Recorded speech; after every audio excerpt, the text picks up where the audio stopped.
Hello hi welcome back to gold channel. இன்றைக்கி July 31 so இன்றைக்கி வந்து தங்கம் மற்றும் வெள்ளியோட விலை இரண்டுமே வந்து குறைஞ்சிருந்து தங்கம் கிராமுக்கு 40 ரூபா குறைஞ்சி 9170 ரூபாய்க்கும், அதே மாதிரி வெள்ளி வந்து கிராமுக்கு 2 ரூபா குறைஞ்சி 125 ரூபாய்க்கும் இன்றைக்கி விற்பனை ஆகிட்டு வருது. ஸோ இப்படிப்பட்ட சூழ்நிலையில் ஈவினிங் வந்து நிலைமை எப்படி இருக்குது சர்வதேச அளவில் அப்படின்னு பார்த்தீங்கன்னா, சர்வதேச அளவில் மறுபடியும் தங்கத்தனோட விலை பார்த்திங்க அப்படின்னா அதிகரிக்க தொடங்கியிருக்கு. ஸோ ஒரு சின்ன ஏற்றம் வந்து தங்கத்தில் போயிருக்குது.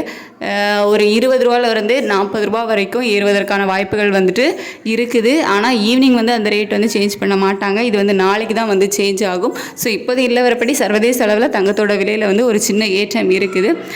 இந்திய ரூபாயினோட மதிப்பு, அதாவது US டாலருக்கு நிகரான இந்திய ரூபாயினோட மதிப்பில் வந்துட்டு பெருசாக வித்தியாசம் எதுவும் இல்லாமல், பெரிய மாற்றம் எதுவும் இல்லாமல் அதே மாதிரி தான் இருக்குது. ஸோ நாளைக்கு வந்துட்டு தங்கத்தோட விலையில் வந்து நம்ம சின்ன ஏற்றத்தை வந்து எதிர்பார்க்கலாம். வெள்ளியோட விலை கேட்டிங்கன்னா, வெள்ளியோட விலையில் வந்து ஒரு சின்ன இறக்கம் வந்திருக்குது. அது எந்த மாதிரி இருக்கும் அப்படின்னு சொல்லிட்டு அதையும் வந்து நம்ம நாளைக்கு தான் பார்க்கணும். ஏன்னா நமக்கு இன்னும் நிறைய டைம் இருக்குது.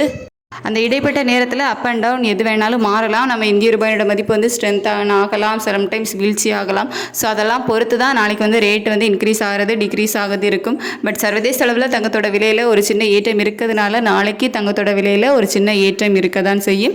அதே மாதிரி வெள்ளியோட விலையில் இறக்கம் இருக்குது. அது வந்து இந்திய ரூபாயோட மதிப்பு வந்து எப்படி இருக்குது, மாறுதா இல்லையா அப்படிங்கிறத பொறுத்து தான் நாளைக்கு வந்து ரேட்டு ஃபிக்ஸ் ஆகும். ஸோ இப்போதைக்கு வந்து அப்டேட் இதுதான். வேறு ஏதாச்சும் அப்டேட் இருந்துச்சு அப்படின்னா நெக்ஸ்ட் வீடியோவில் நான் உங்களுக்கு சொல்கிறேன். தேங்க்யூ.